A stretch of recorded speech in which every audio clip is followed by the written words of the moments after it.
You're listening to Opera Box Score. Let's get ready to rumble! Wherever you are, however you're listening, it's America's talk radio show about opera. It's Opera Box Score. I'm Weston Williams, joined by Oliver Camacho, Matt Cummings, and Ashley Hardgrave. All right, this week we go inside the huddle with Elena Villalón. The Cuban-American soprano returns to OBS 6 years after she first joined us after winning the Met Council auditions. Later this month, she makes her Detroit opera debut in Handel's Rinaldo. And then a listener mailbag on a song recital. Oliver, is this your doing? This is Opera Box Score, not Lieder Anzeigetafel. Plus, in the 2-minute drill, will a certain podcast be designated as an enemy of the state for not showing blind allegiance to the chairman? Stay tuned and find out, unless we've already been scrubbed from the internet, that is.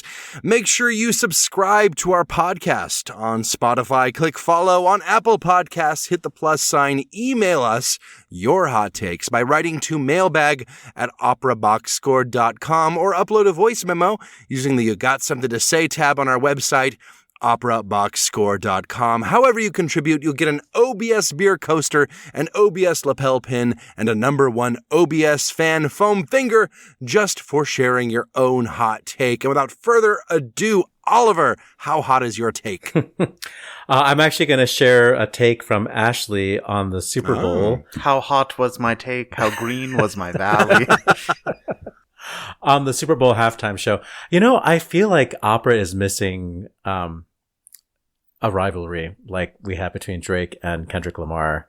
I think we need one to keep things exciting for the kids, you know? Spicy. Even if a lot of the ones that we really did have were kind of made up, like Tebaldi and Callis. Like, let's just invent another one. Who cares? It could even be aggressively one-sided, like the Kendrick. Like me versus Open Letters.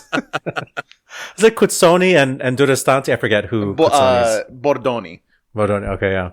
Anyway, here's what Ashley has to say about the Super Bowl halftime show. You don't have to like the halftime show. You don't have to understand it. But I hope you do understand that for some of your friends and neighbors, it was more than just a show. It was a Pulitzer Prize-winning artist at the top of his game, exercising artistry, bravery, audacity, humor, motivation. A beacon of hope in an otherwise dark time. And I see you, both to those who feel forgotten and those who hope you continue to ignore their malicious actions. A reminder of the fight that's been had and the fight that must continue. It wasn't created for me, but my God, I loved it, and I'll celebrate this generational voice as he deserves. I have to say it was the best part of yesterday for me. I mean, I feel like I have to do my cultural duty and watch the Super Bowl, even though I have no interest in football, but I don't want to be the person that doesn't know what happens and, you know. That's called Super Bowl FOMO. Yeah, exactly. But yeah, I felt like it was the best part of the show, and I loved the choreography. I loved seeing Samuel Jackson. I didn't understand what was happening, but I knew that something was happening. Yeah. And, yeah. A very multi-layered reference there with like Uncle Samuel Jackson being Uncle Sam.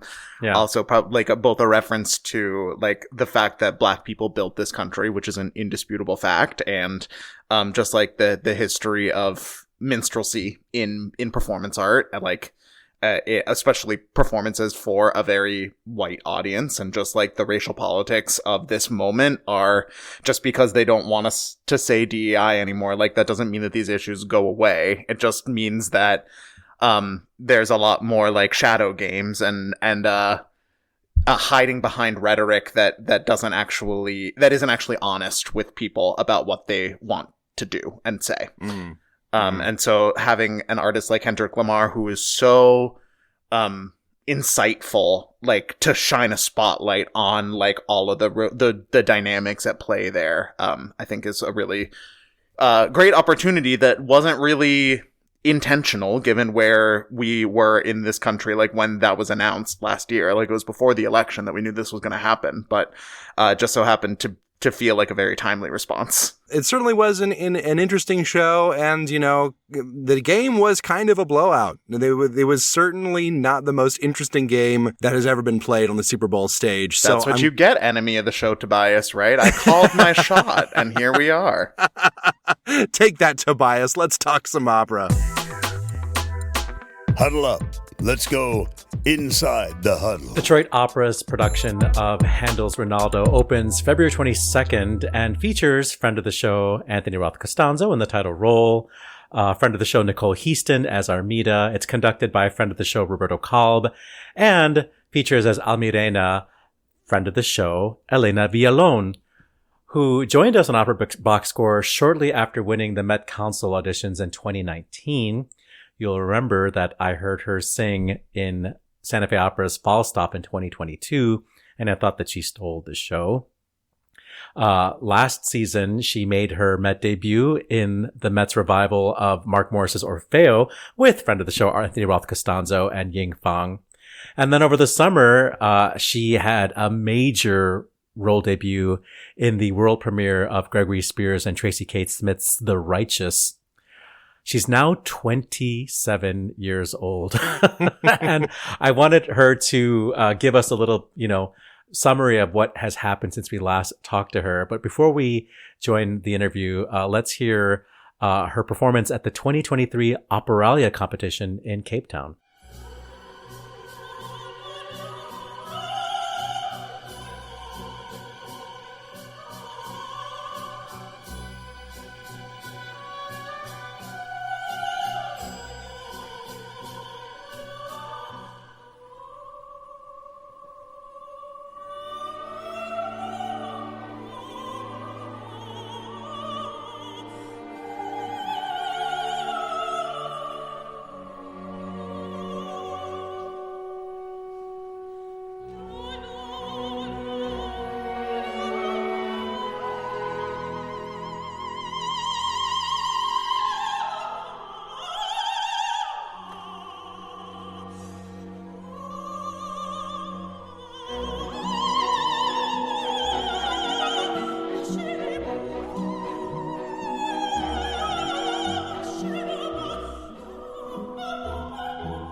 I did the Met Council in 2019. I was a senior in college at CCM. And actually, I was applying for graduate schools during that year. And a huge premise of the Met Council is to provide feedback for young singers in America, which is a wonderful thing that they do. And so I did that competition to get feedback for my arias that I was going to be auditioning for graduate school with, and made it all the way towards the end. So it was a huge surprise to me. And maybe that was a benefit to me because I had no expectations and I just was kind of along for the ride and enjoying it. But around that spring, I was getting young artist offers and basically went down the pathway of the young artist pathway instead of going to graduate school.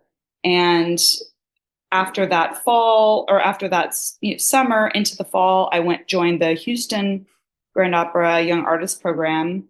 And of course, COVID happened in the middle of that. And so I was very grateful to have been in a program like that provided, of course, a salary and an income, but also continued training and really imaginative training for us singers and pianists to keep our development while preparing us for a post-COVID world. So the last few years, I've been out and about in the real world after leaving Houston, freelancing.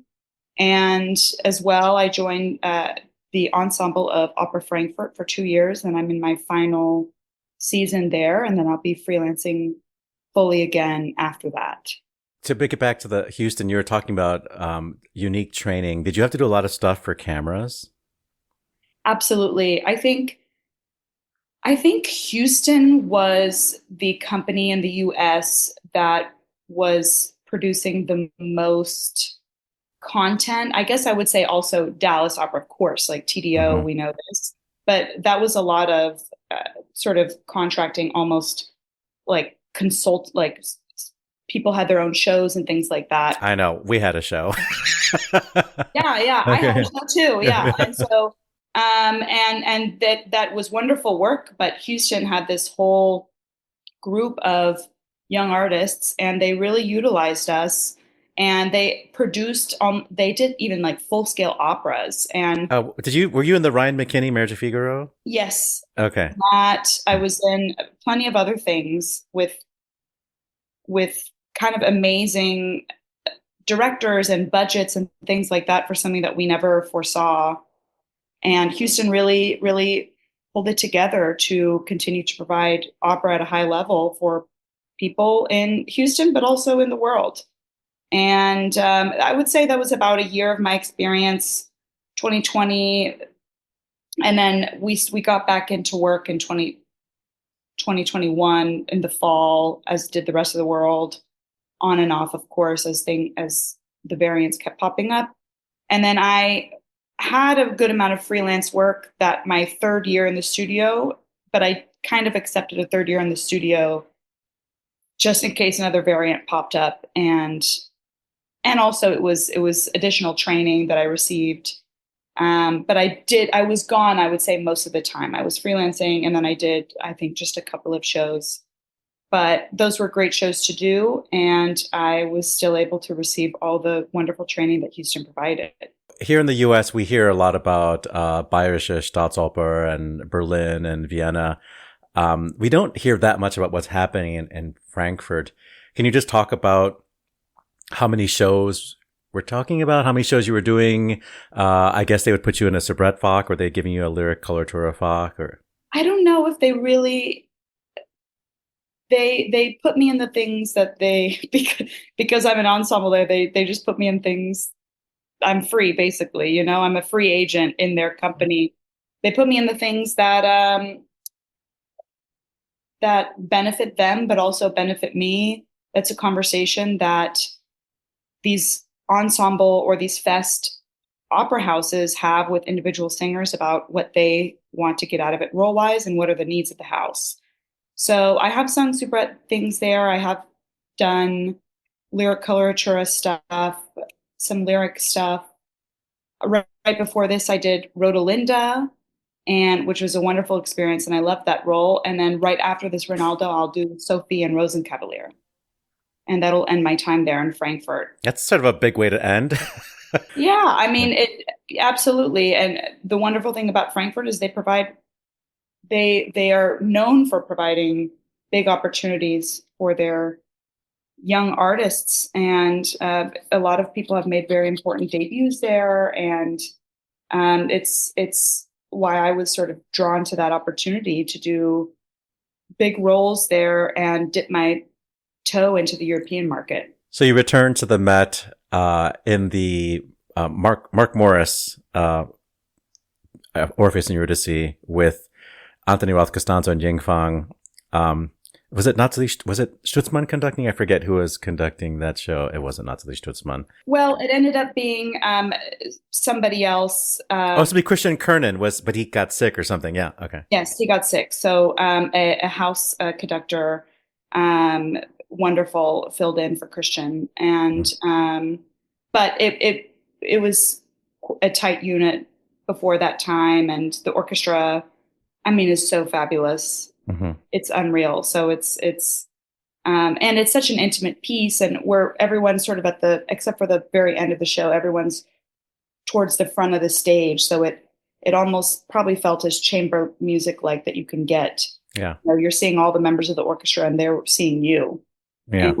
And so it felt quite cohesive. How did it feel being up in the stirrups? Were you hoisted, 50 feet over the stage, 100 feet over the stage or something? I think it's 60 feet over the stage. Yeah. And that's my entrance, and that was my debut, is Amore flies in on in a harness, of course, flies in and then fly for the first aria and then flies out. And so it's a very campy debut. I loved it. I thought it was so fun. And it really, I was able to spend so much time with the technical department backstage, and they're so wonderful. And I was so, not that I was concerned at all, but I just was especially impressed with their level of safety and all of their checks that they did. It was so comprehensive. I never felt unsafe, but I did ask them because, of course, and I also, it helps. I don't have a fear of heights. So for me, it was fine. I mean, of course, if I felt unsafe, I would have said something, but I asked them, what do you do for people that show up and have to fly in at the Met? Because I think the proscenium, the top of the stage that the audience sees, is maybe 30 feet or something like that. But the catwalk where everyone flies in from is 30 feet above that. And so it's 60 feet minimum, I think. And they said, we just go very slowly with the people who are afraid of heights. But ultimately, they said everyone does it, and I, part of that is like, of course, everyone wants to do their job. There is motivation there, but also that's a testament to just the wonderful nature of the technical department backstage. And that was a huge part of my experience, actually, because I was just doing so many technical elements in that show, and I loved it. Well, I know that The Righteous wasn't your first world premiere. You also were in The Snowy Day. It was that Joel Thompson show in Houston. But I feel like The Righteous is a place where a lot of people might have seen a lot of you. I mean, the show is so much about your storyline, your arc. I don't forget how many arias you have, like 3 arias in the show or something. More and more. Yeah. 4.5 maybe. And also the arias were 7, 8, 9. Oh, I know. They're all like Ain't It a Pretty Night length, if not longer. Yeah. Can you talk about working with Gregory Spears? And was it Tracy K. Smith that she was done with her part of the show by then, right? Like, yes, yeah, definitely. Although she did come to rehearsals, but there really weren't that many changes made in the rehearsal process, which is not necessarily a good or bad thing. But her sort of role in the rehearsal process was sort of contextualizing, at least in the moment, contextualizing all of the inner life. I mean, of these characters, which for those who have or haven't seen the opera, there's not really an action heavy opera. It's very internal, the difficulties and struggles that these characters going through. I mean, one could argue that's a lot of opera, but it's very cerebral, I would say, this opera. And her presence in the rehearsal room was really just contextualizing our inner life and the relationships between these characters, which were somewhat complicated because, of course, there was complicated relationships, but these relationships also took place over, I think, a 20-year time period. And you were able to work with Gregory Spears on the role itself, on the music? Like, I mean, I feel like you have so much ability that maybe the way he wrote it was just fine on the page, or no? No. But that I would say that happens with every composer, and you talk to or you read about the greatest composers ever, and they most of them don't come from vocal backgrounds, and they learn from the singers as they work with them. And Gregory writes very well for the voice. I will say that he is an ambitious composer, that he gets very excited about the possibilities and the limits of the voice. And that's exciting for me. I mean, I know a lot of singers may hear that, we can roll our eyes sometimes. I think a stereotype of contemporary music is that it just pushes voices way too far because composers don't know the voices that they're writing for. I wouldn't say with Gregory Spears that's the case. I will say that that he just gets very excited, that he writes well for the voice, he's getting very excited though about, not letting it be not too comfortable, but he loves the challenge and the excitement of a challenge. And I do too, as a singer. And so I love working with him in that respect. And there were some challenges that I would go to him and I'd say, this needs to be a different challenge. Like, this needs to be different. And he knows, of course he knows that. And we would, but he was amenable to it. And he always listened to me. And we got to a place where we were both comfortable. But that the reality is that's every world premiere. If that's Mozart, Verdi, Spears, that's every premiere. And many of these composers even change things for different casts. Yeah, because different casts or the subsequent singers would hate it, and sometimes things are written so specifically for some voices. So, but it was great in that respect, and I enjoyed the process, and and that's all I can say. It felt very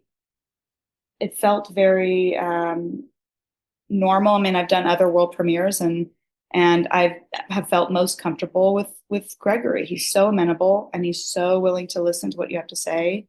And so I felt totally comfortable in those moments that made me really nervous. The writing, I would say, this makes me really nervous and this has to change. And it's a tricky balance. It's a tricky balance because how much of it do you try to work into your voice before you bring that to the composer, right? Because I could just look at it. I could look at the score even and say, or one could look at a score and say, that's not going to happen. I'm not going to do that, But I think for myself, I try to respect the time that a composer's put into it and really try to work it into my voice before I say, I'm sorry, this can't happen this way. I just remember phrases being very long and having a lot of romantic swell in them. And you're preparing Sophie, and that's sort of like exactly that. And honestly, my voice loves that kind of stuff. I mean, Annetta, you heard it's the same. It's and luckily that really wasn't the difficulty of the piece. I mean, I wouldn't say it was an easy sing, but frankly, I don't really like easy sings. I like the challenge. But those difficult parts weren't those big phrases, because if I needed to move them along on a particular night, or if I ever needed to move along, it was possible that I could do that, and the orchestra was sort of set up in those moments to be able to move it along, should that need to happen. But and the conductor Jordan was amazing and so wonderful, and is wonderful working with singers. He really gets it, and so he was an totally invaluable person and part of the process. Collaborator. Well, let's talk about your 18th century bona fides, because tempo in 18th century music is basically set from the very start of the piece. And I'm looking at your, what you've already done, and you already mentioned the Rodolinda, and you're preparing to sing Almirena, and you've done Susanna and Pamina. So there's, you're already building up a lot of 18th century repertoire. Now that you've sung it on both continents, do you feel like one thing is valued over another, the way Americans do 18th century music and the way, let's say, Germany does 18th century music? Yeah, I will say it's hard. It would be hard for me to give a generalized statement because it's not fair. I haven't done 18th century music in every major opera house in this country or every major opera house in Europe. And so I don't really want to give a generalized statement, but also everybody's different. Every conductor is different.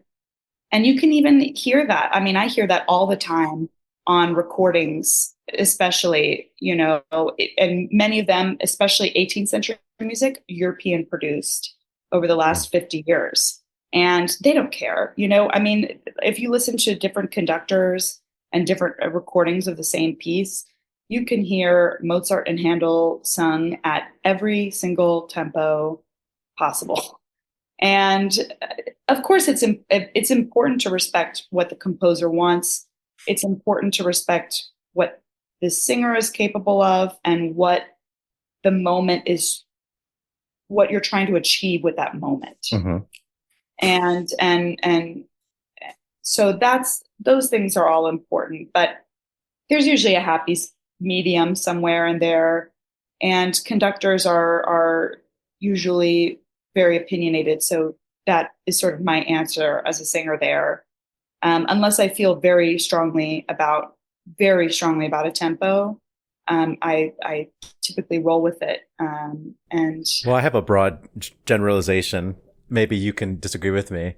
I feel like European performances of especially Baroque music, they care a lot about the style. And American singers come with technique and come with bel canto tone. And sometimes strong technique and bel canto tone does not fit into that type of singing. And that's why a singer like Erin Morley gets to be so successful, because she has this incredible bel canto ability, but she also gets the assignment and can do things to satisfy, the taste of a conductor like Mark Minkowski or something like that, Totally. Yeah, I wouldn't say I disagree. I guess there's almost two camps in Europe, in that, you have these grand opera houses that produce like 40 operas a year. And they'll use and I guess what I will say to that is more like, you'll have Baroque specialist singers, and then you'll have singers who can sing a lot of music or style or something like that, and they will just happen to sing Baroque. And I would say that the Baroque specialist singers, which is much more common in Europe because there's a market for it. Mm-hmm. If there's not so much in the US, there's the market in Europe for it, that these singers are, they're very opinionated on how the music should be sung and how it should be done. And these conductors as well. And that's a wonderful thing. We have a variety, and some people like to hear Handel music sung out in full voices, and some people like the more intimate or stylistic interpretations of it. So you just completed the first week of rehearsals of Rinaldo with Anthony Roth Costanzo as Rinaldo. I guess I should know who else is in the cast. You can tell me who else is in this cast and how have rehearsals been going. Yeah, Nicole Heaston. Oh, yes. She's the sorceress. Yeah. She's Armida. I was going to actually say about when I was thinking about a singer who has, like an American technique, but also has a lot of variety in what she can do, Nicole Heaston. Yeah, totally. And Armida is such a fiery character. It really matches. I mean, Nicole can do anything, but it matches her personality well. And the things that I've seen her do that have really, I guess, like potent characterizations. I don't even know if that makes sense, but requires a lot of grit and emotion especially without compromising the voice. Nicole is wonderful at that. Is it Roberto is conducting this? Roberto's conducting it, yeah. Friend of the show. And you get to sing the most famous aria ever written by Handel, I think. Yeah. Yeah. Everyone knows it. Even if you think you don't know it, you hear it, and it's in every film that uses music. But of course it's a beautiful aria, and I really am enjoying the production and the concept of the production. It's to me, it's very European, but of course our director is German. And, but I love the imaginative quality of this entire production. It's so creative. It's so innovative and touching and real, much more real than perhaps just the libretto itself it's not something, of course, unless you lean into the whole Rinaldo, the libretto of Rinaldo, of course, is all these knights and sorcerers and battles and things like that. And it's a lot that happens in a short period of time. But the concept of this show really sort of flips it on its head and imagines all of that through the eyes and the mind of two children in a pediatric cancer unit. And that these are sort of delusions or things that they're experiencing in their own brains, in partially their need for creativity and imagination, because they're just children who want to play, and partially they have brain disease or cancer, and even their own brains are messing with them. And so it's kind of there's an added layer that is not even present in the libretto via this production, of the layer of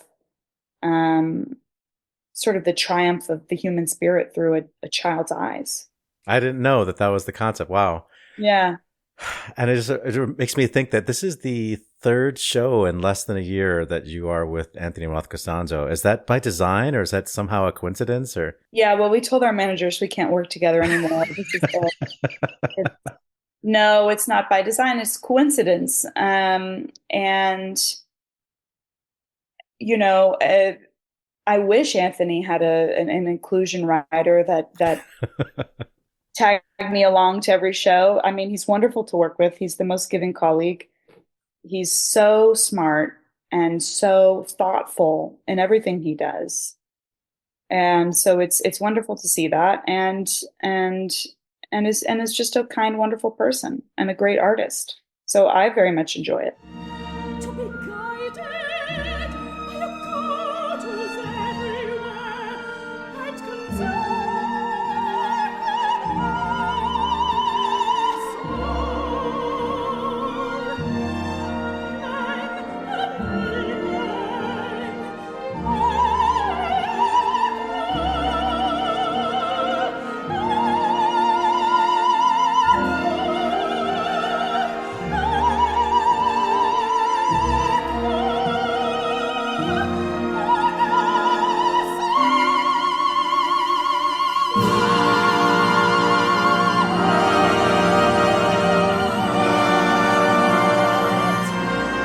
Little excerpt of the first act aria for Elena Villalón's character Sheila in Gregory Spears's and Tracy K. Smith's The Righteous, from the world premiere at Santa Fe last season, conducted by Jordan D'Souza.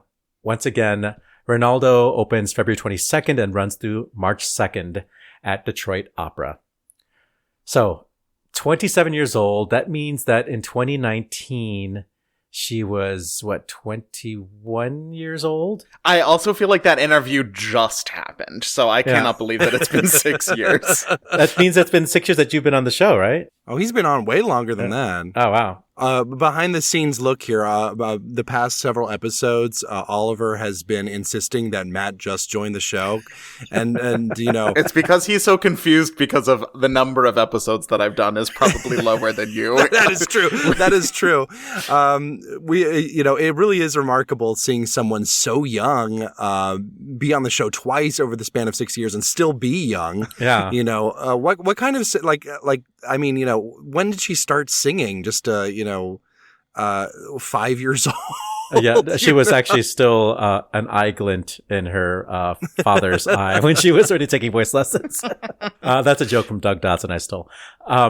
So can we think of other people who've had really early starts? The first name that came to mind for me was Rosa Poncel, who famously sang as her first role the Leonora of Forza del Destino. Jeez. It's like, that light singing. But she was already an old woman. She was 21. There have been younger. Yeah, I mean, you already beat the one I was thinking of, who was when we did the Hall of Fame on Astrid Varney, she made her opera debut, was also her Met debut as Sieglinde. at age 23, Ridiculous. which is Ridiculous. Still insane, but makes her Yeah. sound like she was basically geriatric compared. Well, the lighter voices tend to mature faster, That's true. and Danielle Denise made her debut as Barbarina at age 19. Yeah, at the Met. Roberta Peters made her debut as Zerlina, stepping in for an ailing colleague at age 19 at the Met.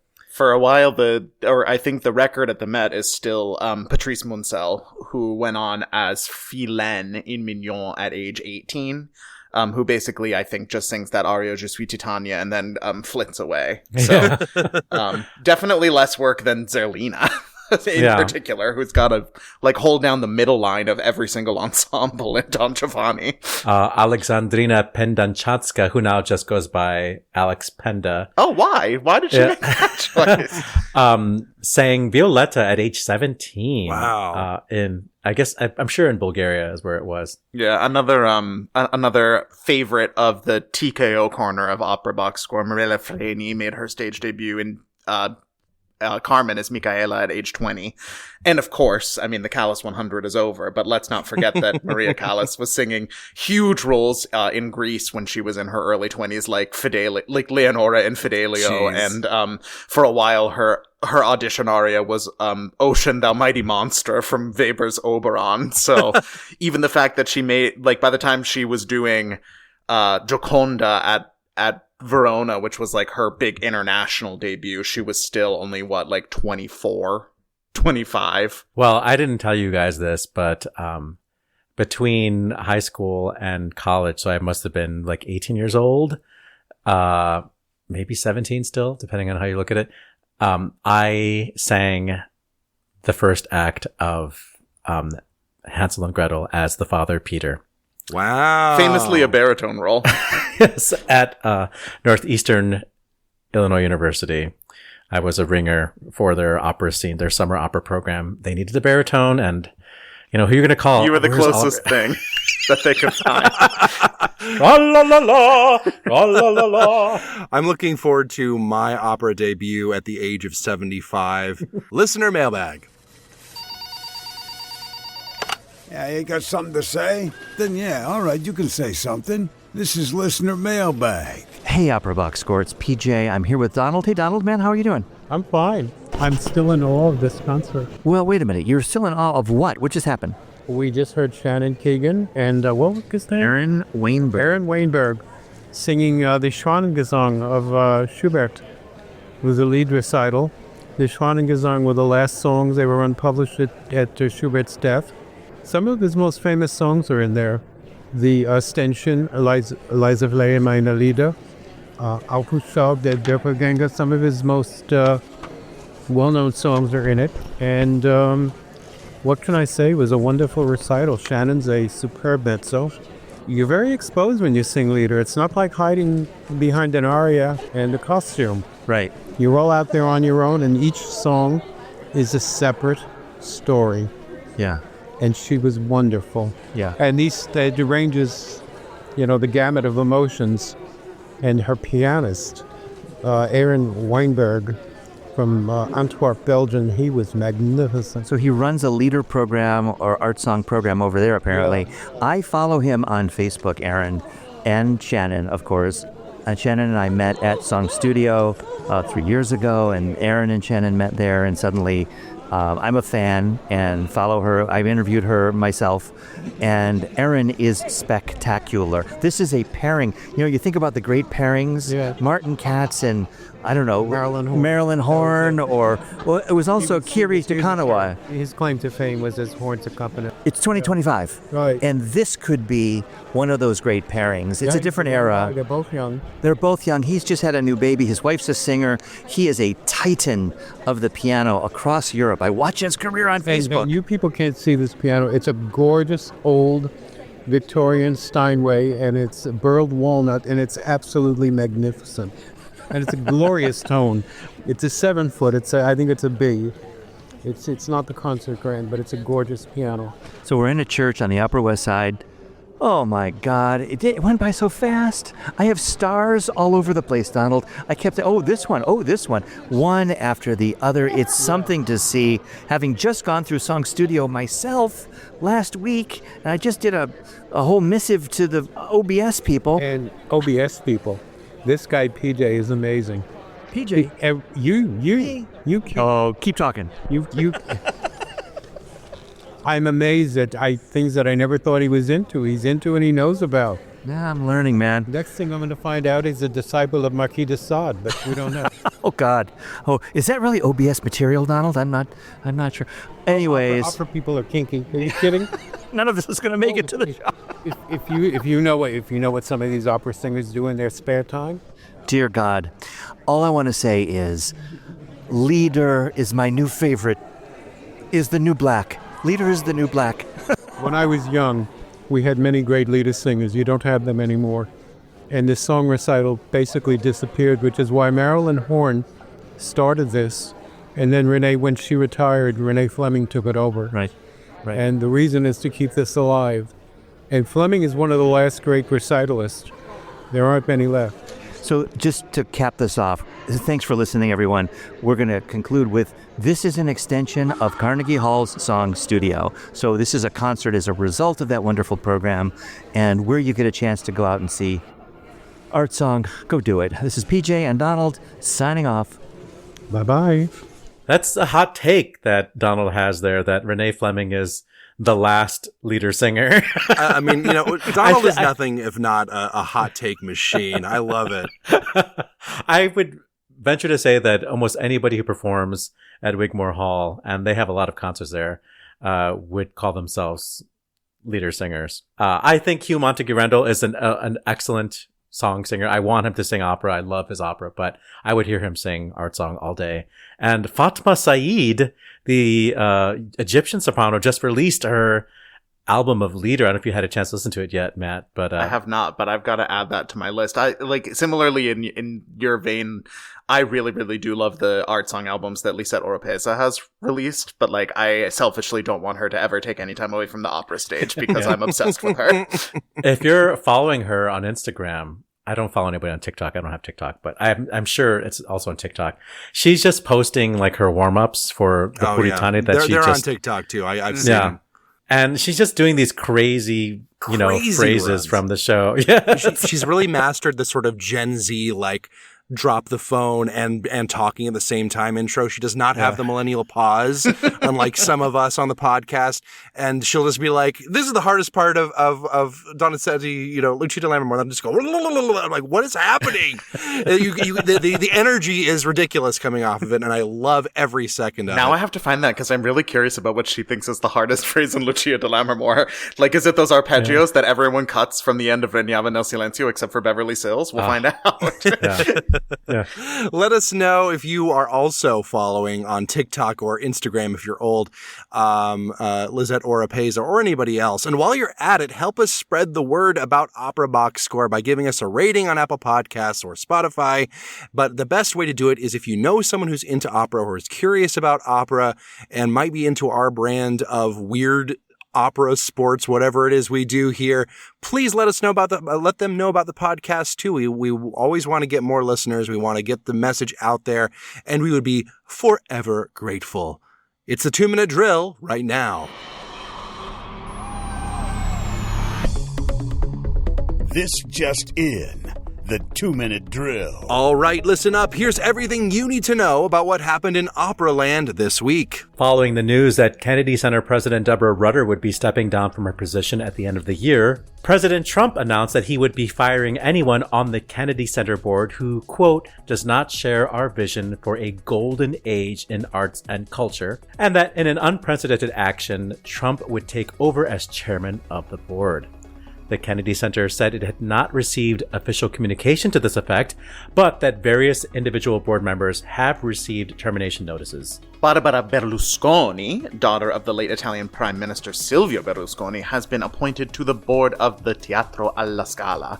The appointment is made in spite of a fraught relationship between the opera house and the Berlusconi family, with Silvio only having attended the opera there once during his tenure as Prime Minister, which occurred in 2004. For the second season in a row, the San Francisco Opera will be presenting 6 full opera productions rather than its customary 8 in 25-26. Those operas include Rigoletto, The Barber of Seville, Elektra, friend of the show Jake Heggie's Dead Man Walking, featuring Jamie Barton and another friend of the show, Ryan McKinney, a new production of Parsifal, and the world premiere of friend of the show Wang Ro's The Monkey King, which is also Ashley's pick for operas to see in 2025. William Vermeulen, the principal horn player in the Houston Symphony Orchestra, is in the spotlight as a torrent of sexual harassment allegations have become public following his ouster from Rice University's Shepherd School of Music.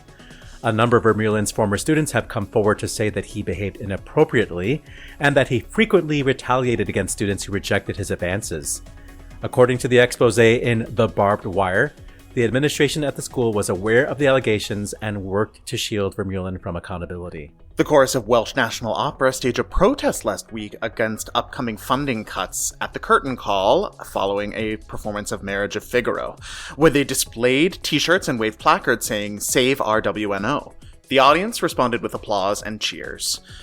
Quote, "If WNO doesn't get some emergency funding, we are going to be left with a shell of a company," said singer Elizabeth Atherton. In major award news, soprano Nia Drummond has taken home the gold medal and $12,000 in cash, in terms of a prize, that is, for this year's American Traditions Vocal Competition.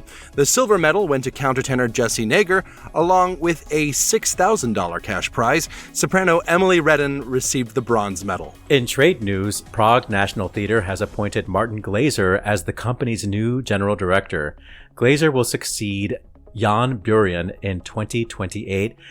Keep your eye on this story 3 years from now. On the disabled list, legendary conductor and pianist Daniel Barenboim announced that he has been diagnosed with Parkinson's disease following numerous recent cancellations.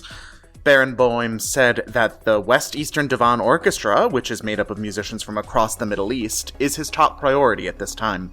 Quote, "I am planning to maintain as many of my professional commitments as my health permits," he added. "I have been navigating this new reality of mine, and my focus is on receiving the best available care." Exit stage right, Spanish mezzo-soprano Ana Maria Iriarte has died at age 98. She broke out onto the opera scene at 18, another young singer, as Amneris at the Teatro Principal in Valencia, and studied with notable voice teachers Elvira de Hidalgo and Mercedes Llopart. She performed frequently in Europe until her retirement from the stage in 1960 at age 32 due to family issues. And on this day, February 10th, in 1744, it was the first performance of Handel's Semele at Covent Garden. In 1881, The Tales of Hoffmann, one of my all-time favorite operas, premiered at the Opera Comique. In 1896, it was the first performance of Walter Damrosch's The Scarlet Letter in Boston. In 1927, it was the first performance of Weston's favorite opera, Ernst Kranek's Johnny Spielt Off in the Stadttheater Leipzig. And in 1934, Howard Hanson's Mary Mount premiered at the Met, conducted by Tullio Serafin. Birthdays include German composer Cornelius Gurlitt, a favorite of ours, in 1820. Soprano Adelina Patti was born in Madrid in 1843. Tenor Alessandro Bonci, born in 1870. Another tenor, Ettore Bergamaschi, born in 1844. In 1900, mezzo-soprano Gianna Pederzini, who created the role of the old prioress in Dialogues of the Carmelites, was born in 1900. And Cesare Siepi, born in Milan in 1923. And finally, Leontine Price. Happy birthday, Leontine Price. How old is she now? 98? 98. 98 years old, Leontine Price, born in Laurel, Mississippi on February 10th, 1927. And that is your 2-minute drill.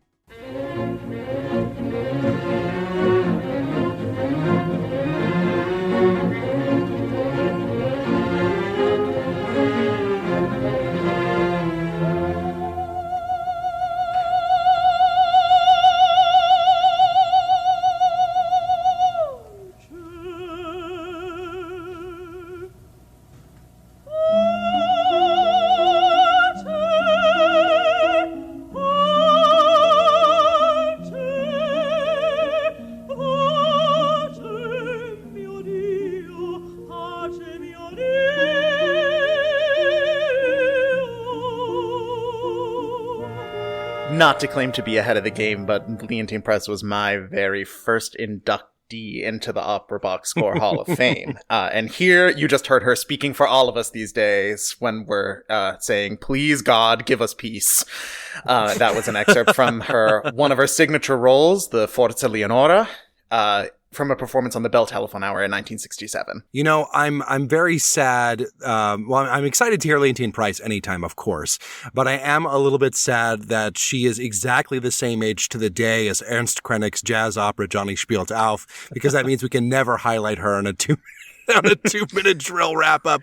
Sorry, Ernst Krenek, we're not going to be able to play any of those bops. Cesare Siepi, you're also getting short shrift again, but like as long as Leontyne Price draws breath, and even thereafter, she's getting every spotlight we can turn on her. Really, what you need to do is get Leontyne Price to be in a production of Johnny Spielt Auf. That's all I have to do. It's incredibly easy, you know. It's as common as Bohème. So the big story this week, I think we can all agree, is the Kennedy Center story. Because let me lay out the timeline for you fine folks. We ended up recording the episode last week very late for various behind the scenes reasons. And I hit, submit whatever to have it go live Thursday morning. And that day, after we had already talked about, how the previous president for the Kennedy Center was leaving, all of a sudden, President Trump says he's going to be the next leader of the Kennedy Center, and he's going to fire everyone and do generally Trumpy things for it. Also, incidentally, this is a very fun fact. There was a recent interview between President Trump and a journalist, to which President Trump, when asked, have you ever actually been to the Kennedy Center to see a performance? Trump said, no, he heard bad things about it, so he never went. So that's kind of the state of America in a nutshell. This is another sort of bizarre moment in a series of bizarre moments that have occurred since early January. And for being honest, since 2015, if we're thinking about it. I think that whenever you see a president, a leader, on a national level, taking aim at, taking over, the golden age of art, not even fascist coded anymore, just like straight out of the Riefenstahl playbook. We have here a certified Ashley rant. She couldn't be here in person this episode, but we couldn't leave our audience without one in these trying times. We literally emailed her urgently. Ashley, we need your rant as soon as possible. So I will put it here. So as your chief legal correspondent, I should clarify. I'm not a lawyer. I do work with a lot of them, and I follow government. I know how to read rules and statutes, and I understand regulations. So, dear listeners, let's get into this. As much as we are used to waking up to whatever fresh nonsense the sitting president has barked about on social media, this time he decided to come to our house. So let's unpack what he can do, what he can't, and why any of this matters. So the Kennedy Center is America's national cultural center. President Eisenhower signed the first legislation that created a national cultural center in 1958. The Kennedys started fundraising for this during their time in the White House in the early 60s. Then 2 months after Kennedy's assassination in 1963, President Johnson signed the legislation that designated this cultural center as a living memorial to President Kennedy. It houses theater, dance, music, contemporary arts. It's the home of the National Symphony Orchestra, the Washington National. It gets 2 million visitors a year, and it designates lifetime achievements in culture and the arts each December in the form of the Kennedy Center Honors. Why does Donnie care? He claimed in his post that the shows were bad and there was drag and things were woke and anti-American. By the way, he's also admitted that he's never been to a show there. By the way, in the last few years of the Kennedy Center, there have been a handful of drag brunches on a rooftop. Not exactly a target on children, as the angry mango might lead you to believe. Thing is, he's already got a tangled history with the Kennedy Center. He bailed on the first Kennedy Center honors of his first term. Some of the honorees declined to meet him at the White House. And then he decided to miss the rest out of spite? I don't know. Here's how the board works. It has a legislation that decrees who makes up the board. Part of that is a group of 36 bipartisan appointees. They pride their work as nonpartisan. Every president appoints trustees. Each of them serves a 6-year term. So currently there are some from President Biden. There are some from the Trump 1 administration, including, are you ready? Current Attorney General Pamela Bondi, Elaine Chao, as in Mrs. Mitch McConnell, and Lee Greenwood. Yes, God bless the USA, Lee Greenwood. There are also ranking members of Congress, majority and minority leaders, also all current and former first ladies or honorary co-chairs. There's not any language in the statutes specifically surrounding board membership and removal because trustees usually just serve their term and leave. Section B2, the language is a little bit vague, but there's like a historical pattern and groove to how people come in and out of these positions. So, can Trump appoint trustees? Absolutely. Can he appoint himself as a trustee? I guess. I mean, it's not like he has anything better to do. Can he make himself chair of the board? No, not really. Presidents can appoint board members, but the chairman is elected by active board members. There's nothing in the center statute that prevents a new administration from replacing board members, but it would be the first time in the 70-year history that such action had been taken. Look, I don't have any problem with the president appointing folks. That is part of the gig. I would feel a lot better if these were people who'd ever been to an opera or a play or a ballet or studied jazz or just weren't Lee Greenwood. I do, however, find it utterly preposterous that the sitting president thinks he has the time or the cultural acumen to steer the literal artistic beacon on the Potomac. So is any of this actually going to happen? I don't really know, baby birds. We know Rudder and Rubenstein are out. The president said he's appointing loyalist Rick Grinnell as the interim executive director, who I am guessing does not, as the statute dictates, have a recognized knowledge of or experience or interest in one or more of the arts that covers the Kennedy Center. But what do I know? Again, like the rest of the last, Jesus Christ, it's only been 3 weeks. Like the rest of the last 3 weeks, I encourage us to look at what the president does, not what he says on social media. We are in this era of shock and awe. The administration makes an effort to tire us out with the fantastical, so that way the slightly less crazy will feel slightly more normal. We can't let it. I cannot imagine that the energy for this is going to go on that much longer. Feel free to come back right here and yell at me if I'm wrong. I just feel like if we're going to turn the Middle East into a Riviera while annexing Greenland, all the while surfing the Gulf of America with our $10 eggs, I am just not sure this is going to hold the tangerine tyrant's attention long enough to do the full damage that we fear. Still, we do know that this man gets supremely itchy when he knows he's not wholly welcomed into his space. He will then often set out on a power trip to either destroy it or remake it in his image. We will come back to this conversation another day, and I will tell you all about his 40-year grudge against the NFL. Oh, yes, it's real. But I think in the grander pecking order, yes, pecking, that's another egg joke, this is going to be old news sooner than later. Does any of this matter? Yeah. Immensely. This place has a rich 70-year history and a place in diplomatic history, too. At the height of the Cold War, when the Kennedy Center brought both the Bolshoi Ballet and the Cuban National Ballet to the U.S. for the first time, that was a statement about the soft power of cultural diplomacy. This living, breathing monument is not just for Kennedy. It's for definitive culture and creativity that defined America and, frankly, the better part of the world for the 20th century. And so if you want to stand up, if you want to fight back, I think there's value in that.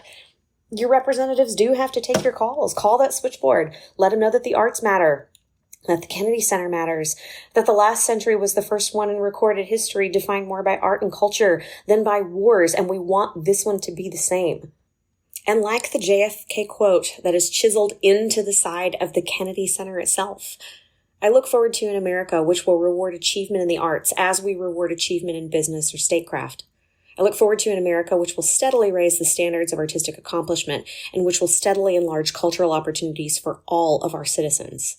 And I look forward to an America which commands respect throughout the world, not only for its strength, but for its civilization as well. Let's keep hoping. Good luck to us all. Well, I have to record an update because remember how I just said that the only way that he could be board chair is if he was elected. Well, kids, he found a way to get it done. He purged all 18 Democratic appointees to the Kennedy Center's Board of Trustees. All 18 of the 36, the 50% bipartisan board. And he installed 18 new board members, including the vice president's wife, Usha Vance, artistic savant Susie Wiles, literary genius Dan Scavino, and ballet phenomenon Dana Bloomberg. And because of that, those appointees have unanimously elected that absolute Herb as chair of the board of the Kennedy Center for the Performing Arts. You're catching me in real time. The shock, the speechlessness is real because I just found out about it. Rudder had already put out an announcement, but that was too much for our dear leader, and I mean that with the red outfit accompanying it. So he decided to go ahead and fire her, even though she had already announced her departure. Some of the artistic advisors have already started resigning in the last few hours. Renee Fleming is out. Ben Folds is out. Yeah. Folks, my guarded optimism I had yesterday has now turned into full-blown rage. We ride at dawn towards what I don't know, but I hope you're ready. Get your shit-kicking boots on. We are going to find a way to fucking fight. Stay tuned. And speaking of right-wing influence over encroaching over our cultural institutions, Barbara Berlusconi, now there is a name, emerging from the shadow of her father's scandal-drenched tenure as prime minister to take a spot on the board of La Scala. We have talked on the show before about this growing drumbeat of nationalism and right-wing tinged rhetoric, if to put you it can lightly. Say fasci. To put it fine. lightly, fascism. The words are fascism. In Italy, in particular, with Giorgia Meloni as the new prime minister, and all of the let's make Italian opera great again. Miaga. They're not stopping here, and we're on the next train to wherever this leads, which may or may not be running on time, because that wasn't even true about Mussolini. So. But Matt, it's ushering in the next golden age of arts and culture. Yeah, and when you call it a golden age and you capitalize every single word, that's definitely a sign that things are going great. All the best golden ages are being named by the president. That is how art tends to work. It's always something that happens in real time. Yeah, we might have to do some cool underground art over the next few years, folks. Hopefully not more than that. Speaking of, art and things going poorly, let's check in, as we often do, with the poor Welsh National Opera, which of course has been... Arts Council England corner. I mean, maybe a little bit less fashy, more generically bad. Just bureaucratic maladministration. Although I'm sure there's little bits here and there that might be a pinch fashy, but good for them for standing up and doing their signs, and this is I mean, it feels like a broken record to talk about, but it really is so important that when you start to lose these things, that you do speak up, demand what you need to function as people, as arts institutions, whatever it may be. It's so important because it is so much harder to get things back once they are lost than to keep it from being lost in the first place. Which is, sure is a theme that I've been thinking about. Speaking of horrible things festering under the surface for a long time, there is a new expose in The Barbed Wire about Houston Symphony Orchestra horn player and former professor at Rice, William Vermeulen, who apparently cultivated quite a toxic workplace studio for his horn students over several decades, which really seems like the administration was made aware of a number of times and primarily acted to protect him as the professor. And it just goes to show, we've talked about this a lot, how there is this culture of genius begetting success, and success can never be undermined because it's so fleeting and such a competitive industry. And so time and time again, we see what happens when these authority figures are given absolute free rein and never held accountable for their actions. And it results in really horrible outcomes for a number of his former students. Pick your description of PTSD, and someone has experienced it, is what the anecdotes in this article really make clear. There's a huge range of actions, from like unsolicited pics to really graphic sexual descriptions of music in lessons, to hands on places where they shouldn't be, to real student-professor sexual relationships that he claimed couldn't have been harassment because there was no like physical assault there. It was like reading into a different era to see how some of these complaints from the 90s were handled, and real trigger warning for anyone who's going to do a deep dive into this article. Yeah, it's a rough one, and unfortunately a story I feel like we've told before. Another story we've suspected for a while, but like have not, we've gotten confirmation. This diagnosis for Daniel Barenboim,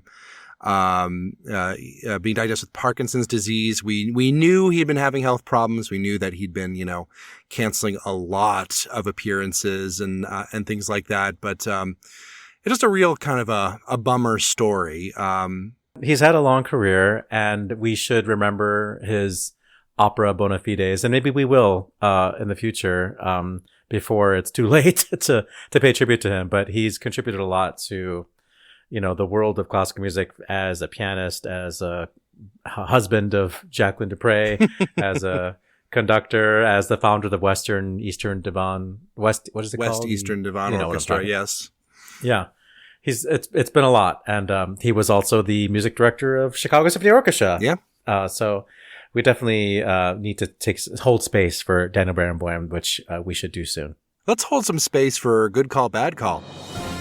Good Call, Bad Call on Opera Box Score. Good call, bad call. That's how we end the show. Lots of bad calls. Oliver Camacho, do you have a good call for me? Somehow I made it to the New York performance of Morjan at the Rose Theater at Jazz and Lincoln Center. Moira's Roses Theater. Yeah. And I have to congratulate Opera Creole and Opera Lafayette. I didn't know what I was going to get myself into. I was bracing myself for it to be hokey, for it to not be, not deserve all of the PR that it got. First of all, I have to say the PR leading up to it.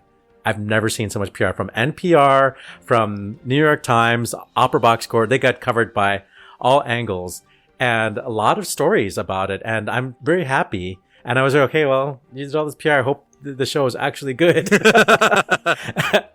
And it is. So we'll look forward to the recording, which they're making right now, so you can all hear it. But it definitely sounds unique. The instrumentation is very unique. The vocal writing is actually quite good. I would put it in the category somewhere between like Massenet and something more American. I don't want to say not as American as Porgy and Bess, but it has like a sort of like a salon-like feeling to it. Like it's tuneful and it has like tunes. Maybe more like a Tremonisha. Yeah, something like that. But it's not rag at all. Yeah, it's completely it's its own thing. And I'm very excited to see how they could take it. And great cast. Nicole Cabell, of course, but Mary Elizabeth Williams actually really stole the show. She was Morjan. And it's one of those things like where you don't know why the opera is named after that character until they have their big scene. It's like, oh, okay. Oh. Yeah, that's why. And she delivered. So it was great. And congratulations to a friend of the show, Patrick Dupre Quigley, who's devoted, basically the last 2 years of his life to this thing. So it was worth it. Matt Cummings. Got another good call to counteract some of the bad news that we've been covering this week, and that is that I had the absolute pleasure of attending friend of the show Sandra Radvanovsky's Puccini recital at Lyric Opera of Chicago last weekend, and I just have to say that I went in there with high expectations, and she really lived up to it. The woman is a force of nature. True. It's one thing to sit down and listen to an album of all Puccini arias, and it's another thing to experience one singer actually going through 10, which is really 12 with encores, Puccini arias back to back, including number 10 of 12, In Questa Reggia, which was unquestionably a highlight for me. There's something about the way that music sits in her voice, and how in some ways there's like more rhythmic propulsion than you usually get in a Puccini soprano aria that really like played to her strengths, and of course like among top, no pun intended, topmost among which is her upper register, which is so incredibly powerful when she just lets loose and unleashes. Like, you can feel it in your body. Other highlights for me were the Mano Lescaut aria Sola Perduta Abbandonata, and the aria from Edgar, which I hadn't heard as well and don't have my program in front of me, so I forget the name of it. Pace, Sandra. But you really delivered, and her banter with the audience was so cute and charming, and if you're in Chicago and have the chance to go to one of the other two performances, you should definitely go out, because it is worth hearing. I have a good call. I had a great time at the Chicago Symphony Orchestra a few days ago with the performance of Bluebeard's Castle, conducted by Esa-Pekka Salonen. It had Ekaterina Gubanova, in front of the show Christian Van Horn. I just love that opera so much, and I did go deaf because I was seated in front of a line of 7 or 8 trombone players who came out during the fifth door. So it's the loudest C major chord you've ever heard. It was something else. It was great. And ever will hear. I loved it. Excellent performances from both of them. Obviously, you almost never see Bluebeard's Castle staged, and I would always prefer staging, but they had some fun lighting effects here and there, which enhanced the drama. They did pair it with Beethoven's Second Symphony, and that is a choice that befuddles me to this very moment. That's it for this week's edition of America's Talk Radio show about opera. Make sure you subscribe to the show wherever you get your podcasts, get your voice heard, and find links to stuff we've talked about at our website, operaboxscore.com. That's also where you can put your money where our mouths are. Give back to the OBS using the Support the Team tab. Your announcer is Norm Woodell. Your creative consultant is Oliver Camacho, and your audio editor is me. The executive producer of the OBS is George Cedarquist. For co-hosts Matt Cummings and Ashley Hardgrave, with guest Elena Villalón, I'm Weston Williams, asking you to continue the conversation about opera after staging a coup at the Kennedy Center. We're back with an all-new show next week when Penepati takes a free throw on Rudolfo. Plus, you get more opera headlines, more hot takes, and more disciples of Marquis de Sade. Join us.